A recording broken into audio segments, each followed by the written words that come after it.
By the end of this video, you're going to understand something that could change your entire relationship with anxiety. It's not your enemy. It's not something broken in you that needs fixing. And the way you've been trying to fight it might actually be making it worse. Right now, you're probably exhausted from trying to control your anxiety, manage it, and make it go away. But what if I told you that the fight itself is the problem? That trying to eliminate anxiety is what keeps you trapped in it? Have you ever noticed that the more you try not to be anxious, the more anxious you become?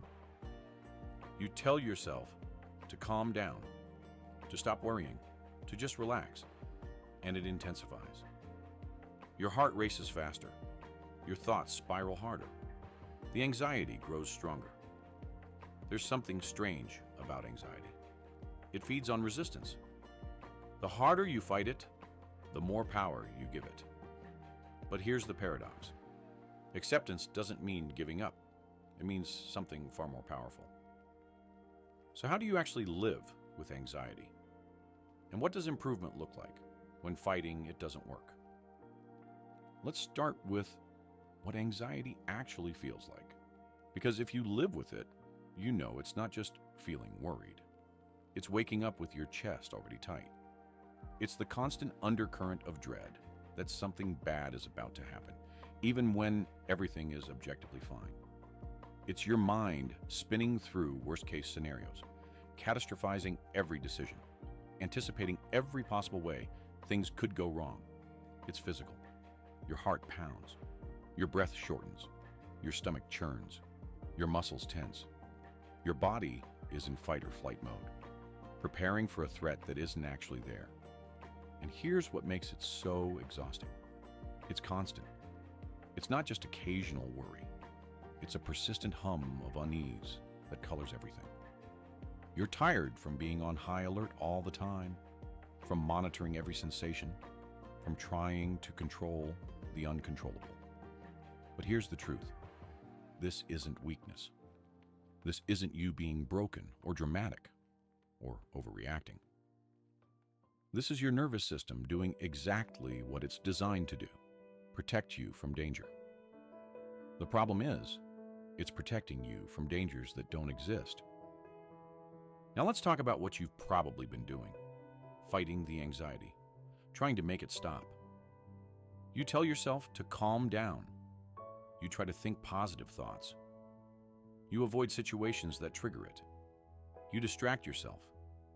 You seek reassurance. You try to control every variable in your environment to prevent the anxiety from showing up. But here's where it gets complex. All of these strategies, while completely understandable, actually reinforce the anxiety. Because every time you fight it, avoid it, or try to control it, you're sending your brain a message. This feeling is dangerous. I need to get rid of it. And your brain responds, if this feeling is so dangerous that we need to fight it, then there really must be a threat. Better increase the alarm. This is what psychologists call the anxiety paradox. Dr. Stephen Hayes' research on acceptance and commitment therapy shows that experiential avoidance, trying to avoid or control unwanted internal experiences, is one of the primary factors that maintains and intensifies anxiety. The fight itself becomes the fuel. You're not just anxious about the original trigger anymore. You're anxious about being anxious, afraid of the fear, panicking about the panic. And this is where it gets really interesting. The solution isn't to fight harder. It's to stop fighting altogether. But what about acceptance? What does that even mean when you're in the middle of a panic attack? When your thoughts are racing? When your body is screaming danger? First, let's be clear. Acceptance doesn't mean liking it, wanting it, or giving up on improvement. It means acknowledging that anxiety is here right now without adding the layer of resistance that makes it worse. Think of anxiety like quicksand. The more you struggle against it, the deeper you sink. But when you stop thrashing, when you acknowledge, I'm in quicksand without fighting it, you can actually find stable ground, and move through it. Here's what's really happening. When you accept anxiety, when you allow it to be present without fighting it, you break the cycle. You stop feeding it with resistance. You stop treating it like an emergency that needs immediate fixing. And paradoxically, when you stop trying to make it go away, it often begins to subside on its own, not because you're controlling it, but because you're no longer amplifying it. Dr. Claire Weeks, a pioneer in anxiety treatment, described this as floating through anxiety rather than fighting it. You acknowledge the sensations, the thoughts, the discomfort, and you let them exist without adding fuel through resistance. But what about the thoughts? The constant, intrusive, catastrophic thoughts that anxiety brings. What if something terrible happens? What if I fail? What if people judge me? What if this feeling never stops? Here's the thing about anxious thoughts. They feel urgent and important. They demand attention. They seem like problems that need solving right now. But here's the truth. Most anxious thoughts aren't facts. They're predictions, stories, your brain trying to prepare for danger. And this is where it gets fascinating. You don't have to believe every thought your brain produces. You don't have to treat every what if as a problem to solve. Cognitive diffusion, a technique from acceptance and commitment therapy, teaches you to observe thoughts rather than getting tangled in them.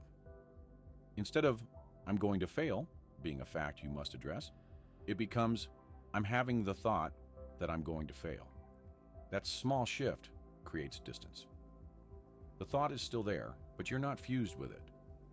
You're the observer, not the thought itself. And when you stop treating every anxious thought as truth, when you stop trying to argue with them or fix them, they lose their power. They become background noise rather than emergency broadcasts. Now let's talk about your body, because anxiety lives there as much as it lives in your mind. The racing heart, the shallow breathing, the tension, the nausea. These aren't just symptoms. They're part of the anxiety cycle. And here's what most people don't realize. You can interrupt the cycle through your body. When your nervous system is stuck in fight or flight, your sympathetic nervous system is activated. But you have another system, the parasympathetic nervous system, that's designed to calm you down, and you can activate it deliberately. Dr. Stephen Porges' polyvagal theory shows that specific physical practices can shift your nervous system from threat mode to safety mode. Deep, slow breathing, particularly extending the exhale, activates the vagus nerve and signals safety to your brain. But here's where it gets really practical. You're not breathing to make the anxiety go away. You're breathing to give your body a message. We're safe. There's no actual threat here. Progressive muscle relaxation, grounding techniques, gentle movement, these aren't distractions. They're ways of communicating with your nervous system in a language it understands. Physical sensation. When you're anxious, your body is screaming danger. These practices whisper back, safety. But what about the bigger picture? Because anxiety isn't just something that happens in isolated moments. It's influenced by how you're living your entire life. Sleep, exercise, nutrition, caffeine, alcohol, screen time, all of these affect your baseline anxiety level, and when you're sleep deprived, your brain's threat detection system becomes hyperactive. When you're sedentary, stress hormones build up in your body with no outlet. When you're consuming excess caffeine, you're artificially activating your sympathetic nervous system. And here's the truth. You can't therapy your way out of lifestyle factors that are keeping your nervous system in overdrive. Dr. Matthew Walker's research on sleep shows that even one night of poor sleep significantly increases anxiety the next day. Exercise has been shown to be as effective as medication for many people with anxiety disorders. Nutrition affects neurotransmitter production. This isn't about perfection. It's about recognizing that your body and brain need certain conditions to regulate anxiety effectively. Small, consistent changes in these areas can shift your baseline anxiety level more than any single coping technique. Now let's talk about something that seems counterintuitive. Gradually facing the things that trigger your anxiety can actually reduce it, not through force, not by throwing yourself into terrifying situations, but through gentle, gradual exposure that teaches your brain. This thing I'm afraid of, I can handle it. Avoidance feels like safety. When you avoid the thing that triggers anxiety, you get immediate relief. But here's the psychology behind this. Every time you avoid something because of anxiety, you reinforce the belief that it's dangerous. You never learn that you can survive the discomfort. Exposure therapy works by breaking this pattern. You gradually, systematically approach the thing you fear, while practicing acceptance rather than fighting the anxiety that arises. And over time, your brain learns this isn't actually dangerous. The anxiety is uncomfortable, but it's not harmful. But here's the key. You're not exposing yourself to make the anxiety go away. You're exposing yourself to prove to your brain that you can feel anxious and still do the thing. That anxiety doesn't have to control your choices. But what about the shame? Because if you live with anxiety, you probably judge yourself for it. Why can't I just be normal? Why am I like this? Everyone else seems to handle things fine. What's wrong with me? Here's the truth. Nothing is wrong with you. Anxiety isn't a character flaw. It's not weakness or failure, or proof that you're broken.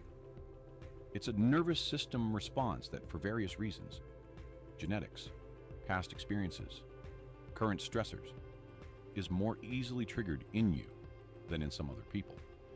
Dr. Kristen Neff's research on self-compassion shows that being kind to yourself about your anxiety actually reduces its intensity.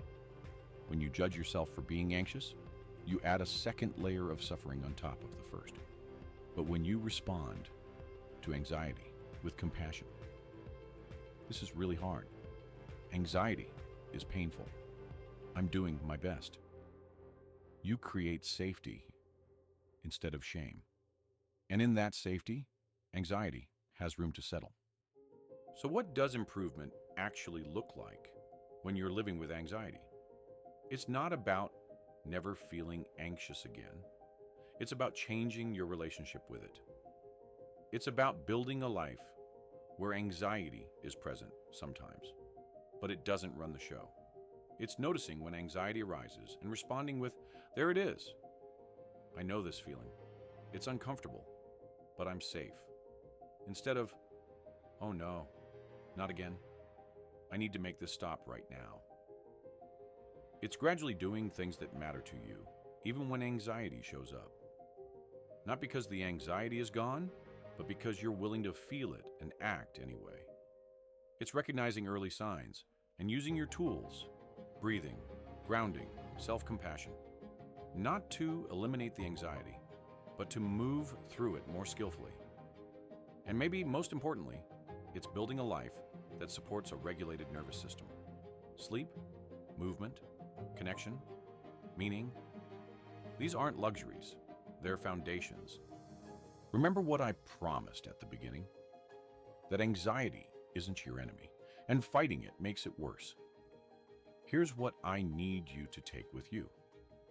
Anxiety is information. It's your nervous system trying to protect you, even when the protection isn't needed.